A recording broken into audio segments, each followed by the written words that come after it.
Cristo es luz del mundo y ha resucitado. Y vive entre nosotros. Cristo es luz del mundo y ha resucitado. Y vive entre nosotros. Y nos quiere vivos. Buenas tardes, Sor Cristina, ya veo que está viva. Buenas tardes, Padre, seguro que sí, más en esta cincuentena pascual que estamos viviendo con gran alegría, porque ¿sabe qué? Cristo resucitó. Y Él vive. Y vive entre nosotros. Amén.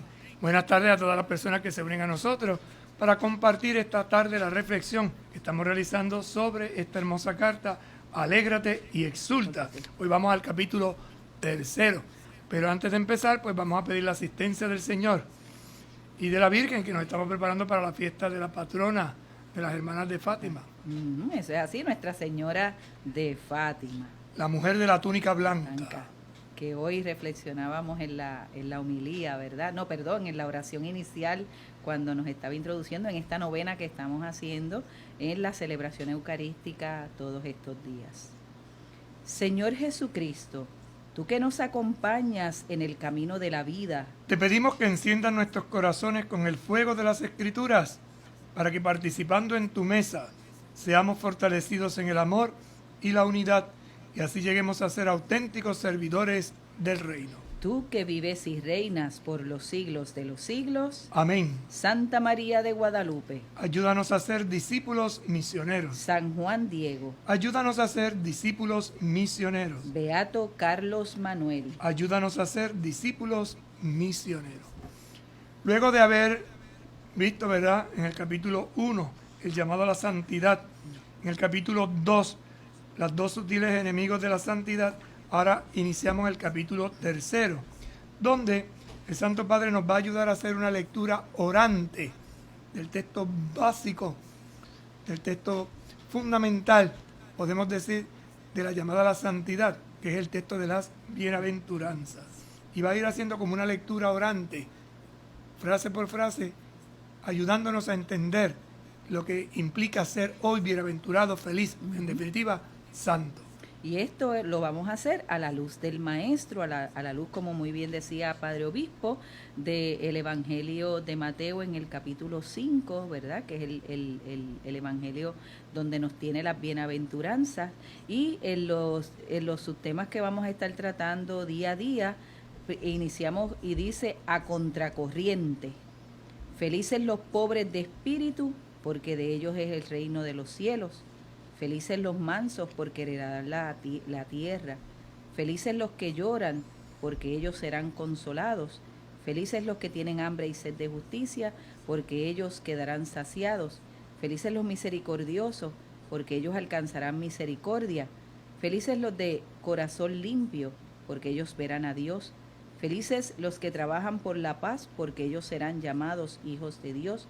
Felices los perseguidos por causa de la justicia, porque de ellos es el reino de los cielos. Luego entonces estaremos tocando el gran protocolo, por fidelidad al Maestro, las ideologías que mutilan el corazón del Evangelio, el culto que más le agrada. Y eso es todo el contexto del 3 capítulo, ¿verdad? Seguimos avanzando en esta exhortación hermosa de alegraos y regocijaos, ¿verdad? Alégrate y regocíjate en este llamado a la santidad. Y el Papa nos dirá en cada frase de las bienaventuranzas, esto también es santidad. Vamos a ver ahora qué quiere decir las bienaventuranzas, pero en clave del Maestro, a la luz del Maestro. En número 63. Puede haber muchas teorías sobre lo que es la santidad, abundantes explicaciones, distinciones. Esa reflexión podría ser útil, pero nada es más iluminador que volver a las palabras de Jesús y recoge su modo de transmitir la verdad. Así que hay muchas formas de explicarlo, pero lo mejor es ir a la fuente. ¿Para qué beber solo del canal? Vámonos al punto de arranque, el manantial mismo, la boca del manantial. Y la boca de este manantial es Jesús.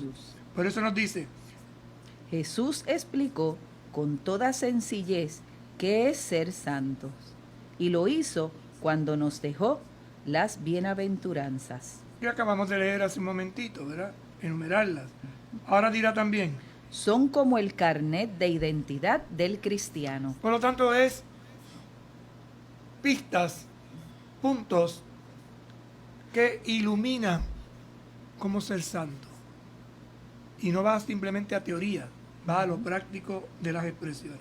Así, si alguno de nosotros se plantea la pregunta, ¿cómo se hace para llegar a ser un buen cristiano? La respuesta es sencilla. Es necesario hacer cada uno a su modo lo que dice Jesús en el Sermón de las Bienaventuranzas. Fíjate qué interesante, es necesario hacer cada uno a su manera. Por lo tanto, quiere decir que según hay gente en el mundo, hay miles de caminos y millones de caminos de santidad. No es un modelo, no es más que meter un molde, es un modelo. Y después de ahí vamos haciendo diversas traducciones del mismo. En ellas se dibuja el rostro del Maestro, que estamos llamados a transparentar en lo cotidiano de nuestra vida. Transparentar, es decir, hacer presente. Una vez haremos presente una, otra vez otra. Lo interesante es que según se van leyendo, según se van profundizando, según se van viviendo, en un momento determinado nos identificamos con una que es la que da como hacer el clic para seguir adelante. Nos dice el número 64, la palabra feliz o bienaventurado pasa a ser sinónimo de santo. Entonces el santo es un feliz, una persona que es feliz. El santo es un bienaventurado. El santo no es una estatua de yeso, es una persona de carne y hueso, con sus altas y sus bajas, pero que con su mirada fija en Jesús avanza sin miedo. Porque expresa que la persona que es fiel a Dios y vive su palabra, alcanza en la entrega de sí la verdadera dicha. Esas tres expresiones son importantes. La persona que es fiel a Dios, vive su palabra, alcanza en la entrega de sí la verdadera dicha, la verdadera felicidad, la verdadera santidad. Pero desde su realidad. Por eso la fidelidad se vive a nivel personal. Si en lo poco eres fiel, el Señor te dará algo más. A contracorriente. La frase es interesante, ¿no? Porque ese es el título. ¿Qué quiere decir a contracorriente? Pues para que lo entiendan, ser como los salmones. ¿Ser como qué, padre? Los salmones. Los salmones. Sí. Ajá. Cuando llega la época de celo de los salmones machos tienen que nadar contracorriente para encontrar a las salmonas hembras que están arriba, en el río. Por eso es nadar contracorriente. Entonces el que llega logra su objetivo. Por eso dice, tienes que ser como el salmón, es decir, lucha, echa para adelante. El agua tira para abajo, el salmón va subiendo, hasta que logra llegar la carrera de los salmones varones. Bueno, varones no, machos. Por alcanzar esa entrega, esa comunión, esa fecundación. Dirá el número 65, aunque las palabras de Jesús puedan parecernos poéticas, sin embargo, van muy a contracorriente con respecto a lo que es costumbre, a lo que se hace en la sociedad. Y si bien este mensaje de Jesús nos atrae, en realidad el mundo nos lleva hacia otro estilo de vida. Por eso es que hay que escuchar bien las palabras de Jesús, porque a veces corremos el peligro de domesticarlas. ¿Qué quiere decir domesticarlas? Adaptarlas a nuestro gusto y no. Las palabras del Señor hay que tomarlas en fidelidad. ¿Qué quiere decir el Señor? Interpretarlo, pero desde lo que Él quiere, no de lo que yo quiero o de lo que yo me imagino que Él quiere que yo quiera para yo hacer lo que me dé la gana. Las bienaventuranzas de ninguna manera son algo liviano o superficial. Importante, no una cosa, eso es que están los pobres, qué bonito. Sí. Light, nada de light. Al contrario, ya que solo podemos vivirlas si el Espíritu Santo nos invade con toda su potencia y nos libera de la debilidad del egoísmo, de la comodidad, del orgullo. Mira las tres claves. Si el Espíritu me libera del egoísmo, la comodidad y el orgullo, entonces podré vivirla. No es algo superficial. El Espíritu Santo tiene que venir en nuestra ayuda. Y volvemos un poco a lo de la gracia que veíamos en el capítulo anterior, ¿no? Es por gracia. Dios me da su espíritu. Si yo me abro a su espíritu, podré. Si no, no voy a poder. Volvamos a escuchar a Jesús, nos dice el número 66, con todo el amor y el respeto que merece el Maestro. Permitámosle que nos golpee con sus palabras, que nos desafíe, que nos interpele a un cambio real de vida. Así pues, pone aquí el camino a seguir. Primero, la escucha. Pero esa escucha tiene que hacerse con amor y respeto. Ujú. Si escuchamos con amor y respeto, entonces vamos a permitir, fíjate la palabra, permitir. Es decir, doy permiso que esa palabra nos golpee, nos desafíe, nos interpele ¿a qué? A un cambio real. De lo contrario, la santidad será solo palabra. Buchipluma nomás. Eso eres tú, buchipluma nomás. Recordamos ahora las distintas bienaventuranzas en la versión del Evangelio de Mateo. Por lo tanto, saben que hay dos versiones, está la versión de Lucas y la versión de Mateo. La versión de Lucas es un resumen de las de Mateo, más corta, pero siempre mantienen lo esencial. Aquí el Papa elige el texto más extenso, que es la de Mateo. Recordemos que el Evangelio de Mateo es el Evangelio del discípulo que vive en comunidad. Por lo tanto, va a ampliar aquello que se dio como semilla en el discipulado. Y Lucas resume, porque es el Evangelio del misionero. Entonces va más a que ya esto lo sabe, te doy las claves esenciales para que sigas adelante. Bien, y vamos entonces a estar haciendo referencia al Evangelio de Mateo en el capítulo 5, versículo 3 al 12. Mateo, capítulo 5, versículo 3 al 12. Felices los pobres de espíritu, porque de ellos es el reino de los cielos. ¿Qué quiere decir Jesús con esta frase? El Papa va a hacer su lectura orante y nos dará unas claves de interpretación. El Evangelio nos invita a reconocer la verdad de nuestro corazón para ver dónde colocamos la seguridad de nuestra vida.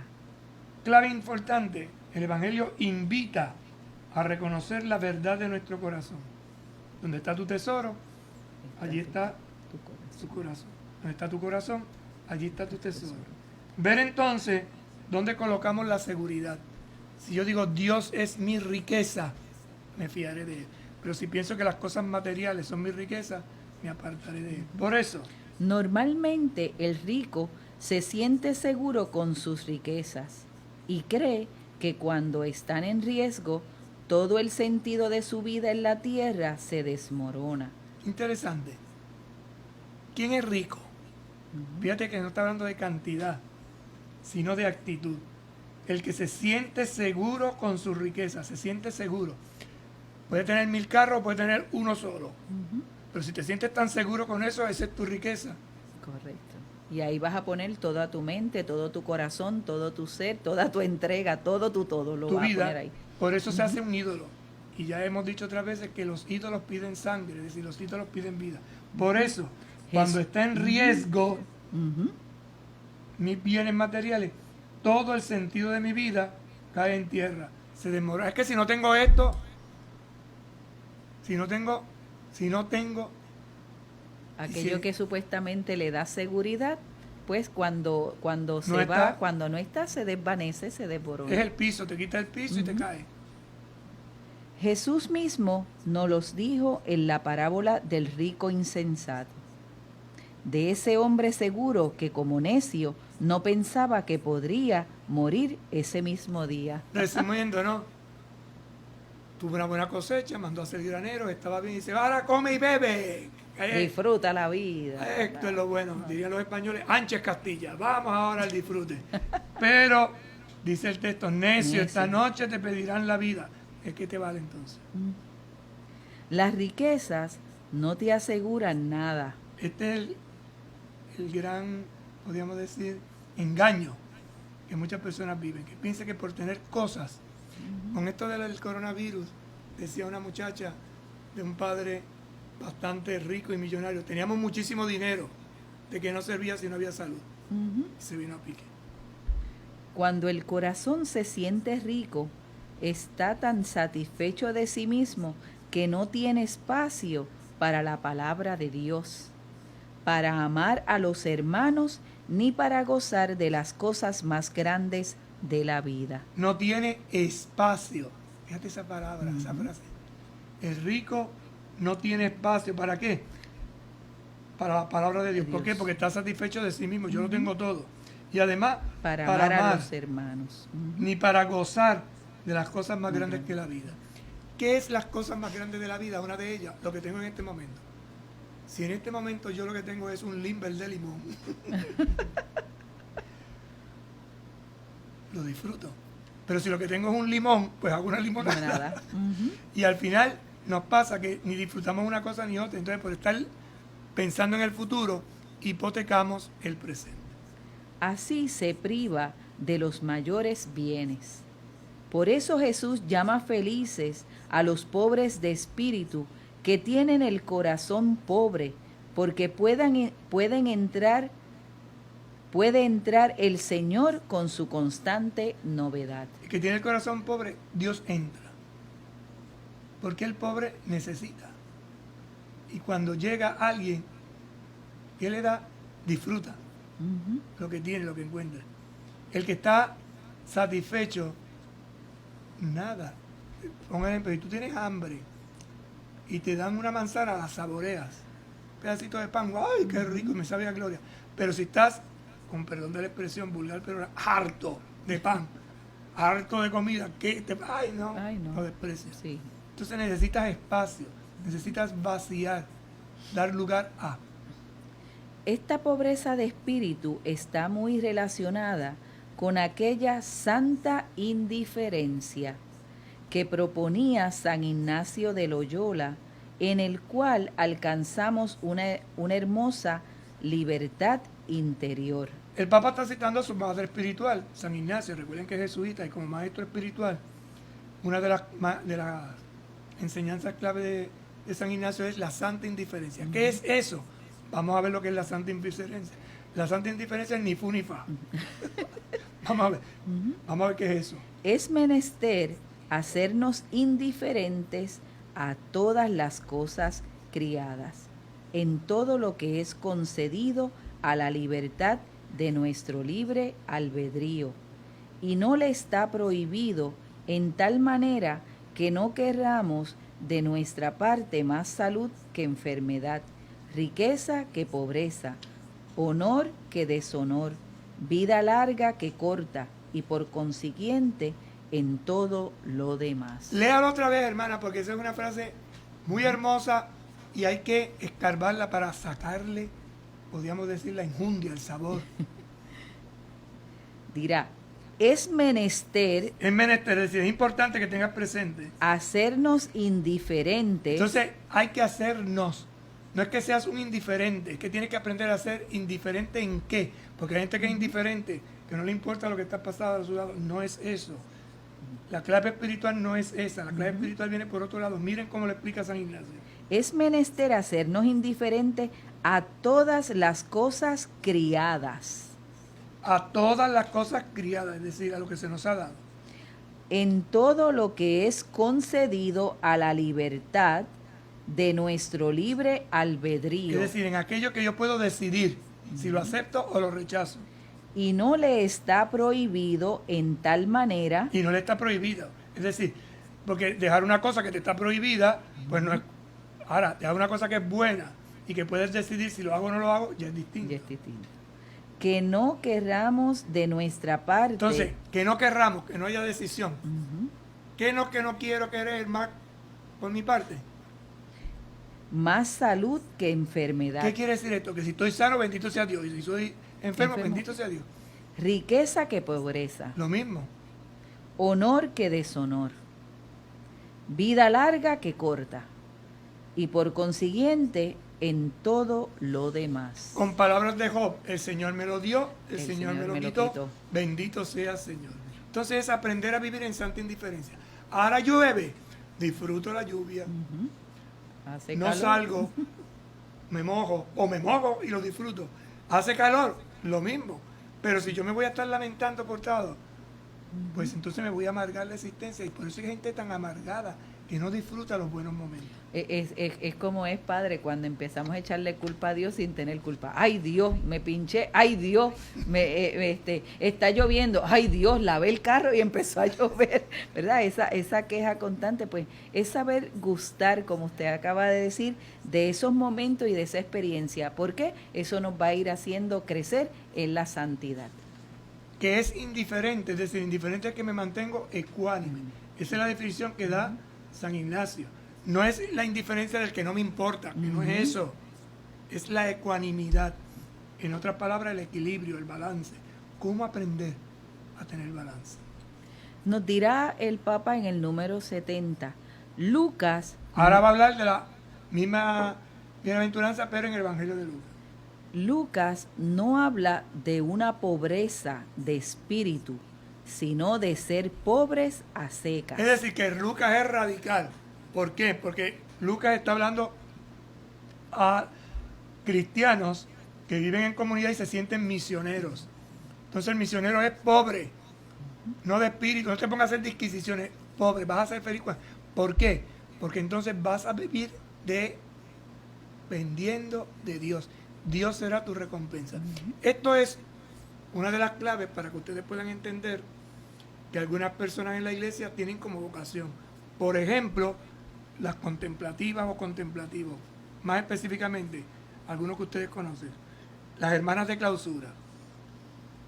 Las clarisas, por ejemplo. O las carmelitas. O las hijas de la ternura. Y otras 1000 congregaciones que hay en ese estilo. ¿Qué quiere decir? Viven de la providencia. ¿Qué quiere decir que viven de la providencia? Que no tienen un trabajo fijo, pero Dios no le falta. Entonces el día que hay comida, bendito sea Dios. Y el día que no hay, bendito sea Dios. Eso no quiere decir que sean unas vagas y que estén esperando aquí que le caiga. No las desampara. Esto es interesante. Las hermanas contemplativas generalmente te dicen una frase que es como un sonsonete, como una frase así. La providencia. Dios proveerá. Y uno los mira así como dice, sí. ¿Y quién es la providencia? Pues don fulano de tal, que se le ocurrió de momento ir a hacer una compra y dice, ay, le voy a llevar esto a las monjas. O tiene finques, dice, déjame llevar estos platanitos. O tiene pollo, déjame llevar esto. Y tú dices, hermana, aquí le traigo esto. Y entonces dicen, bendito sea Dios. Pero el día que no hay, pues bendito sea Dios. Si hay un hueso seco, pues hacen una sopa. Y si hay carne, pues hacen un sancochito. Sí. Pero todo, bendito sea Dios. Bendito sea. Y así nos invita también a una existencia austera y despojada. Fíjate, interesante, esta clave de la pobreza nos lleva a la austeridad, que no es el maceta, y al despojo. ¿Qué quiere decir despojar? Que yo doy gratuitamente, doy en libertad. De ese modo, nos convoca a compartir la vida de los más necesitados, la vida que llevaron los apóstoles y en definitiva a configurarnos con Jesús, que siendo rico se hizo pobre. Ser pobre en el corazón, esto es santidad. Ser pobre en el corazón. Solo el que es pobre en el corazón comparte. Y por eso es interesante, y hay historias muy curiosas, ¿verdad? A veces uno se encuentra con una persona y dice, ay, qué libro más bonito, llévatelo. ¿Cómo que me lo llevo? Sí, llévatelo. Pero tú no lo estabas, ya, llévatelo. Hay otro que dice, ay, ese libro, ay, esto me lo regaló mi mamá. Ay, esto es una reliquia de familia. Ay, es que esto es lo último. Y no te lo puedo prestar porque así he perdido muchos libros que son importantes en mi vida. Y no lo están leyendo, pero yo recuerdo de esas anécdotas que uno aprende en la vida cuando uno es joven. Recuerdo que una vez iba yo en un bus, una guagua, vivíamos en Puerto Rico, estaba yo entonces estudiando de seminarista.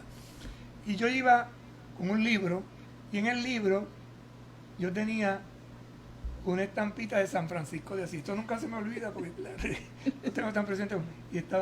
Y había una señora al lado mío. Y íbamos hablando y de momento me dice, pues tú sabes que uno habla un rato y después se calla. Entonces yo abrí el libro y me puse a leer y la estampita de San Francisco de Asís. Y la señora me dice, ¡ay, la estampita de San Francisco de Asís! ¡Qué bonita! Es mi santo predilecto. Y después, mire, esta estampita me la regaló. Y le hice la historia. La señora me miraba. Dice, ¡ay, pero qué bonita está! Sí. Yo no acababa de entender qué era lo que me estaba diciendo. Y cerré el libro. No le vi la estampa en el primer momento. Pero esa cosa, como el viaje era largo, de momento digo yo, ¿pero cómo es posible que yo que tengo 50 estampas de San Francisco de Asís, no me desprendo de este papelito, esto es un papelito, que esta señora sabe Dios, y entonces ya al final se la di, pero perdí la oportunidad inicial? ¿Cuál es la oportunidad? Ahí cuando yo me di cuenta de que estaba pegado a un papelito, por muy santo que fuera. Eso no era el santo. Además, el santo que da la vida, que da la pobreza. Y yo aprendí. Entonces, por eso cuando hablo de los pobres, siempre me acuerdo de esa anécdota, ¿no? Ay, una otra anécdota, estaba yo de joven sacerdote, trabajando en cierto lugar, y era en República Dominicana. Y en República Dominicana, una de las costumbres que hay, que en Navidad, regalan, traen, venden manzanas, pero unas manzanas grandotas, que no se producen allí. Las traen, yo no sé, de California, qué sé yo, grandísimas. Entonces, estaba yo en la casa de formación con los seminaristas y fui a celebrar una Eucaristía. Entonces vi una señora y traía un manzanón, porque yo era un manzanón, parecía una pana, de grande. Y entonces me dice la señora, padre, usted está con los seminaristas, ¿verdad? Digo, sí. Dice, usted le puede llevar esta manzana a fulano de tal. Yo, sí, con mucho gusto. Y agarro mi manzana. Ay, yo cuando vi la manzana, digo, ay, qué manzano. Me toca mi parte de este manzano. Éramos poquitos, se pica y se da para todo. Bueno, ya usted había distribuido la manzana. mentalmente. Ajá. Entonces voy saliendo del templo y a la entrada del templo había un calvario. Un calvario es el Cristo con la Virgen y San Juan, ¿verdad? Ahí. Y hay un niño en la puerta y me agarra así por la camisa y me dice, padre, dame esa manzana.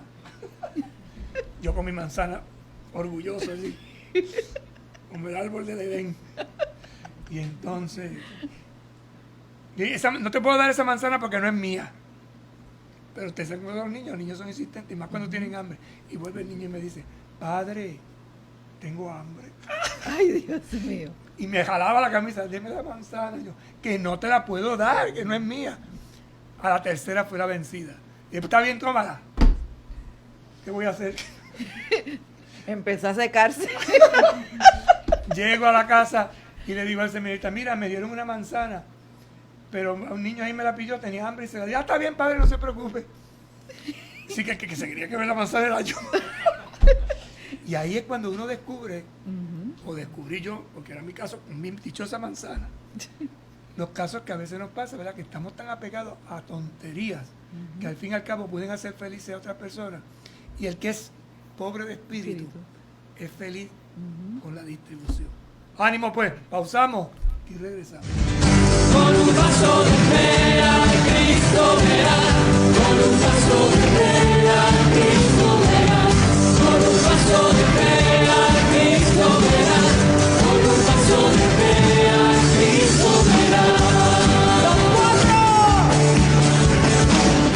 Moverás las montañas, caminas sobre agua, caminas sobre fuego.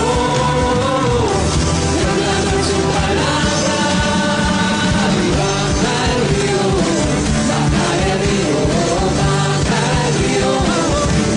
el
compartiendo con todos ustedes esta hermosa exhortación del llamado a la santidad del Papa Francisco y hemos iniciado la tercera parte a la luz del Maestro, ¿verdad? Esta tercera parte, este tercer capítulo, donde luego de haber visto esos sutiles enemigos que nos pueden alejar, que nos alejan de la experiencia de Dios en nuestra vida, pues ahora el Papa nos dice, a la luz del Maestro, con el texto de las bienaventuranzas, vamos viendo, vamos haciendo un camino, vamos haciendo una lectura orante y estábamos compartiendo esa primera frase, ¿verdad? Felices los pobres de espíritu, porque de ellos es el reino de los cielos. Fíjate que, como decía hace un momento el número 65, las bienaventuranzas de ninguna manera son algo liviano o superficial. Uh-huh.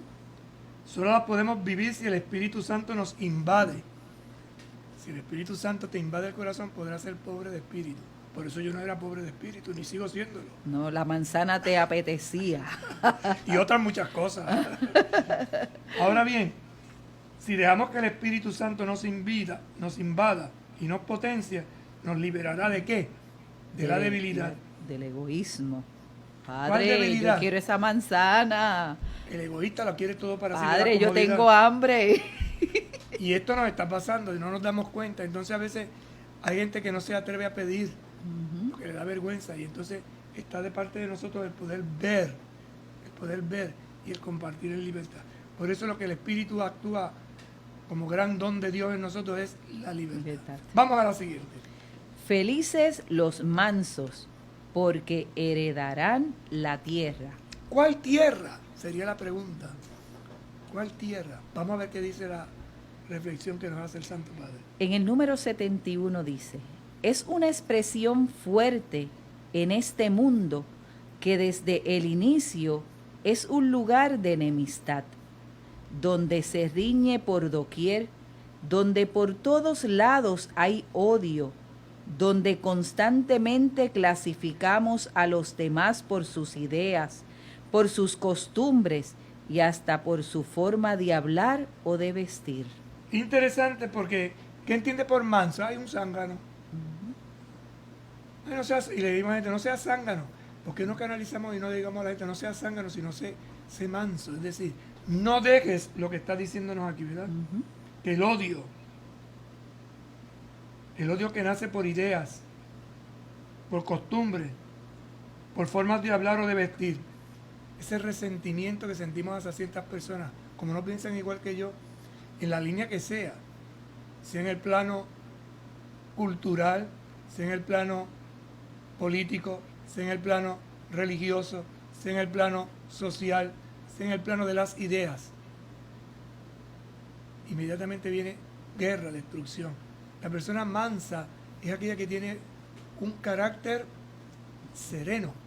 Por eso dice, poseerá la tierra, heredará la tierra. ¿Cuál tierra? Pues si estoy en ambición, será la tierra, el mundo. No es esa tierra, es otra tierra. Vamos a ver cuál.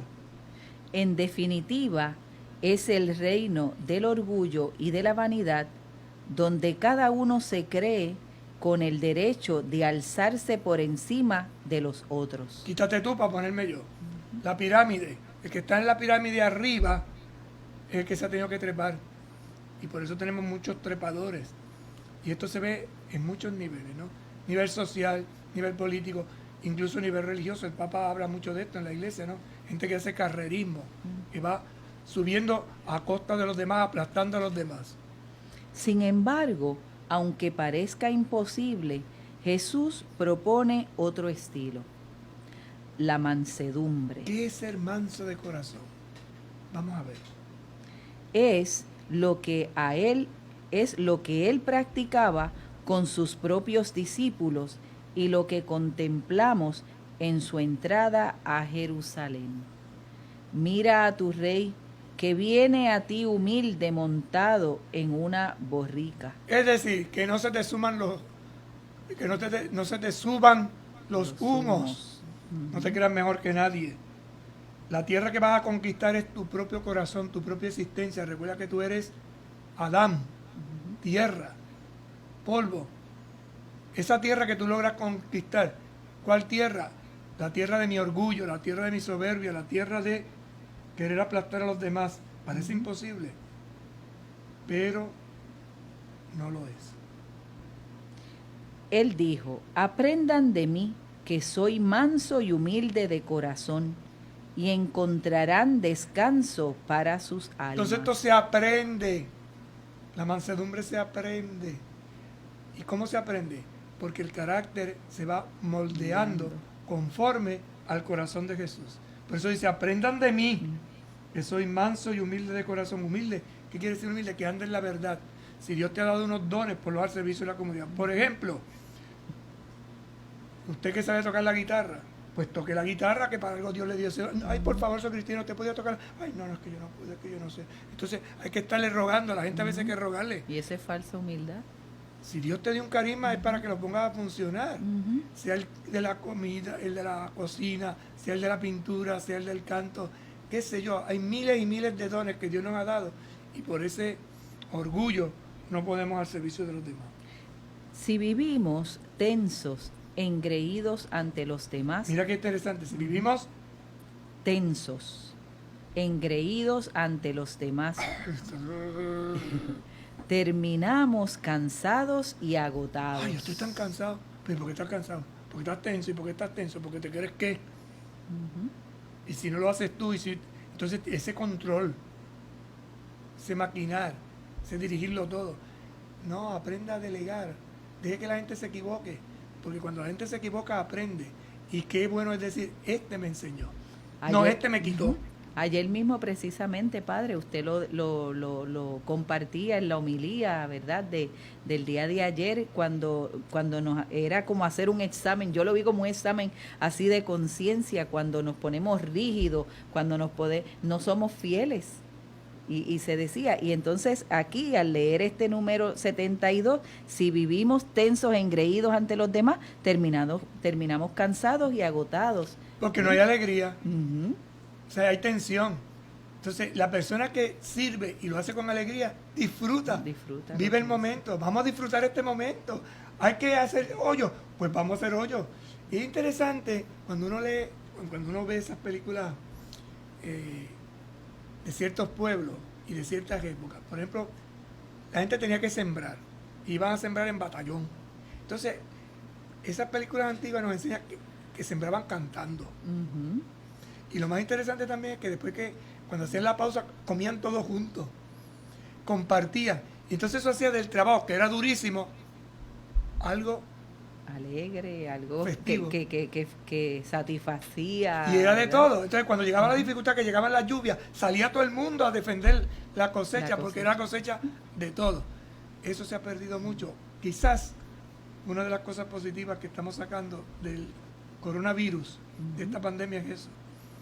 Estamos valorizando más, pero para valorizar hay que interiorizar.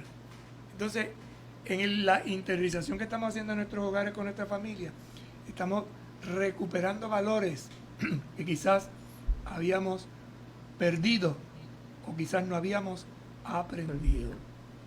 Pero cuando miramos sus límites y defectos con ternura y mansedumbre, sin sentirnos más que ellos, podemos darle una mano y evitamos desgastar energías en lamentos inútiles. Es que son unos vagos, es que son unos inútiles, es que son unos sinvergüenzas, es que son, y uno quemando energía en eso. No, positivízalo. No nos sintamos mejor que los demás. No saben, o es que lo ven de otra forma. Para Santa Teresa de Lisieux, la caridad perfecta consiste en soportar los defectos de los demás, en no escandalizarse de sus debilidades. Fíjate, hermana, aquí hay una palabra interesante, soportar. Es que tengo que soportarte. ¿Puede ser una palabra negativa o puede ser una palabra positiva? Positiva o negativa, vamos a empezar por lo negativo. Es que tengo que soportarte, tengo que aguantarte. Positiva. Soporte es lo que sostiene. Mi mano en este momento sostiene este bolígrafo. Si quito la mano del bolígrafo, ¿qué le pasa? Se cae. Se cae. Por tanto, soportar a una persona es evitar que se caiga. Eso es lo Que se positivo. derrumbe, ¿verdad? que se Pero si yo desvanen. lo estoy mirando negativamente, es que te tengo que aguantar a la brava. Que no es eso, que el cristiano no aguanta a la brava. El cristiano asume, porque tiene un corazón pobre. Y si le ha tocado ser tu soporte, lo va a hacer con alegría. Y eso le da felicidad. Y eso te hace ver no tanto el defecto, sino comprender que hay una carencia y que si tú la sabes, la puedes compartir para ayudar. Y si ese soporte es un soporte de coraje, de malestar, sin amor, sin ternura, como diría aquí, ¿verdad? Sin ser mansos, sin vivir esa experiencia de la mansedumbre, pues entonces es un soporte que es inestable y en algún momento dado me va a dejar caer. Y me va a escandalizar, pero ¿cómo es posible que la hermana Cristina, que se supone, no suponga nada? Porque la hermana Cristina es de carne y hueso. Correcto. O el padre Rubén, en este caso, este servidor. Entonces, a veces endiosamos a las personas con las que vivimos y cualquier fallito que tienen nos derrumba su imagen. Que no es Dios, que el único que nos falla es Dios. Y por eso, ¿cómo catequiza un papá a su hijo? Para un niño, para una niña, su papá y su mamá, eso es Dios en la tierra. Pero cuando ese niño descubre que su papá se equivoca o falló, por ejemplo, le dijo una palabra fuerte y el papá es capaz de ir a pedirle perdón porque sabe que lo hizo mal, se dignifica. Porque el niño entonces dice, ¿y por qué tú me pides perdón? Porque yo también he fallado. Y si yo te exijo a ti que me pidas perdón, pues yo también tengo que pedir perdón. Y a la misma vez educa y enseña. Ya ese niño cuando crezca y tenga una situación, ¿verdad? Si llega a ser padre de familia o para la vida, pues va a ser exactamente lo mismo. ¿Por qué? Porque lo aprendió de papá o de mamá. ¿Cómo transmite la fe en el perdón de Dios un padre de familia a su hijo?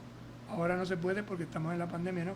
Pero cuando ese niño ve que su papá va a confesarse y entonces entra en esa casita, esa capillita de la reconciliación que es el confesionario, y el niño mira y le pregunta, ¿y qué tú haces allí? ¿Y por qué tú entras allí? Y entonces el papá aprovecha y le dice, porque yo, al igual que tú, al igual que yo, nos equivocamos y hay que pedirle perdón a Dios. Y la iglesia tiene una forma de asegurarnos que Dios nos ha perdonado a través del servicio y del ministerio. Cuando esto se vive, no solo se explica, no solo se enseña a la brava, entonces el niño aprende a descubrir que Dios es misericordia.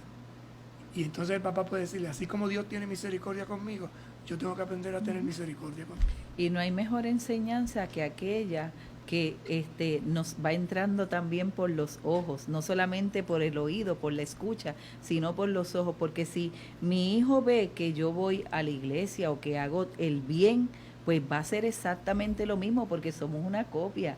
Nosotros imitamos a nuestros padres en esa susceptibilidad, en ese ser y de una manera u otra es lo que transmitimos. Por eso a veces la gente puede decir, es que te pareces a tu papá, no solamente físicamente, sino en acciones. Y es interesante porque eso es transmitir la fe. Se transmite, es decir, se comunica. No tanto por lo intelectual, sino por lo vivencial, por la vida. ¿Por qué el coronavirus se transmite? No porque yo lo estoy diciendo en teoría, sino porque está en el ambiente. Entonces un ambiente sano transmite valores, un ambiente mal sano transmite antivalores.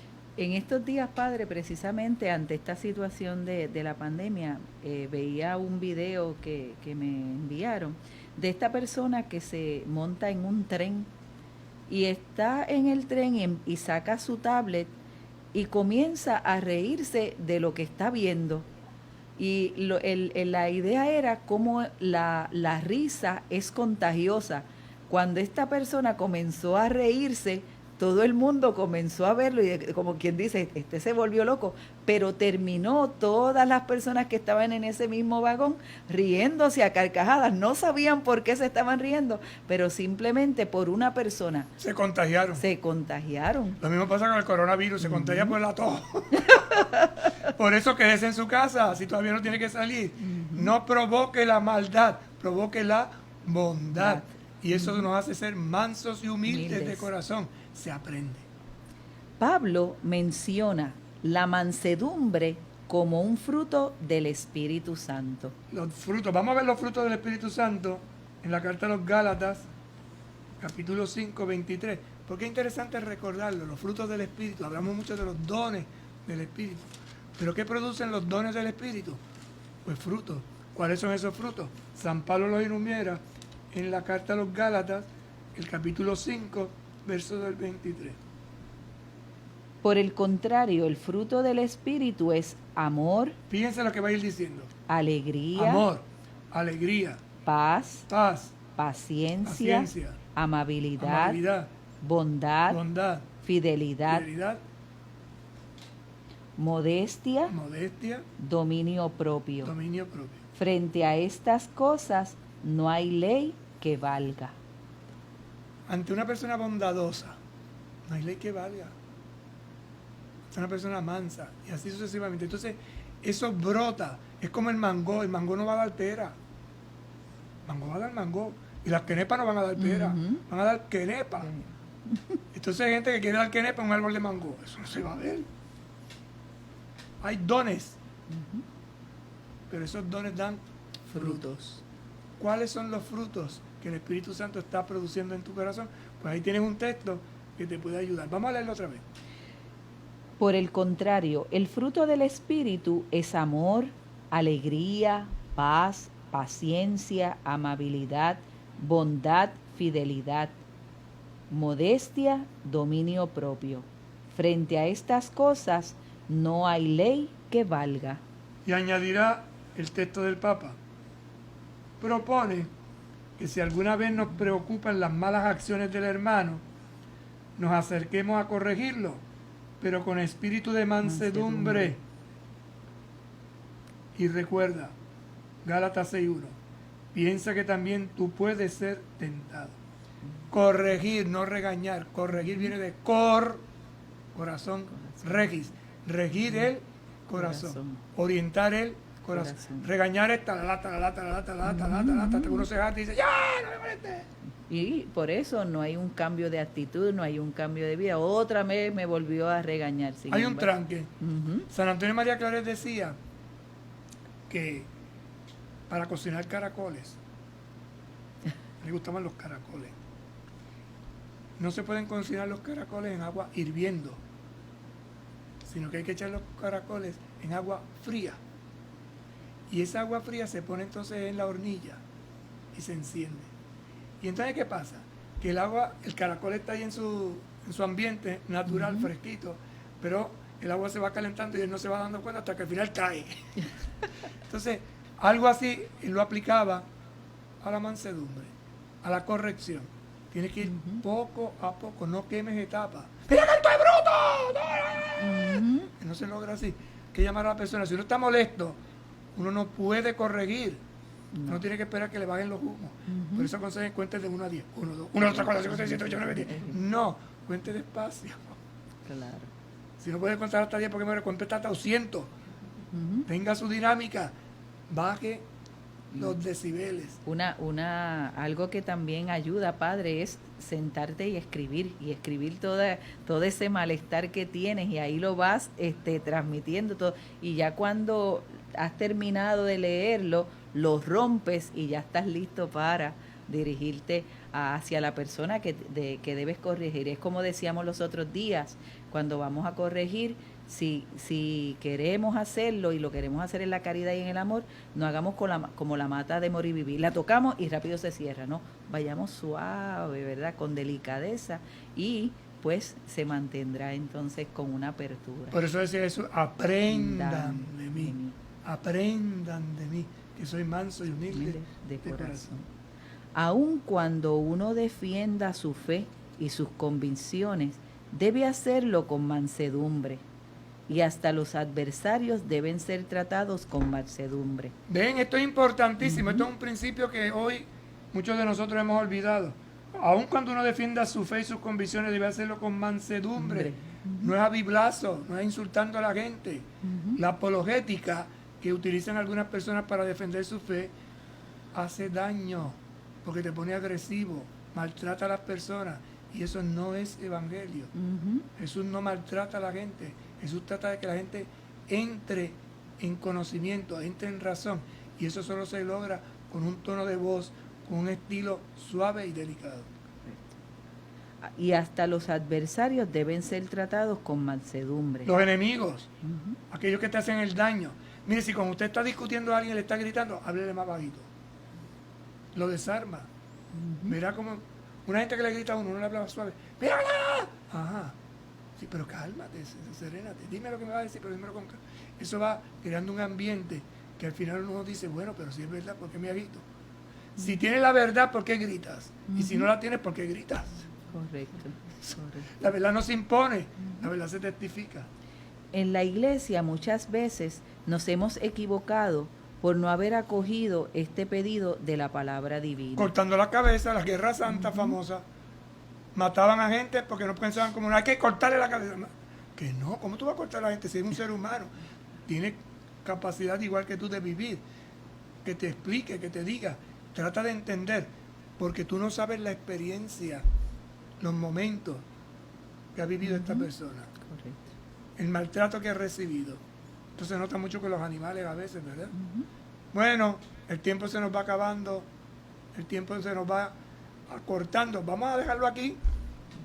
Y mañana continuaremos porque ciertamente esto de ir haciendo eco, lectura de la bienaventuranza, nos van enriqueciendo a la luz del Maestro. Le pedimos a la Virgen que nos ayude.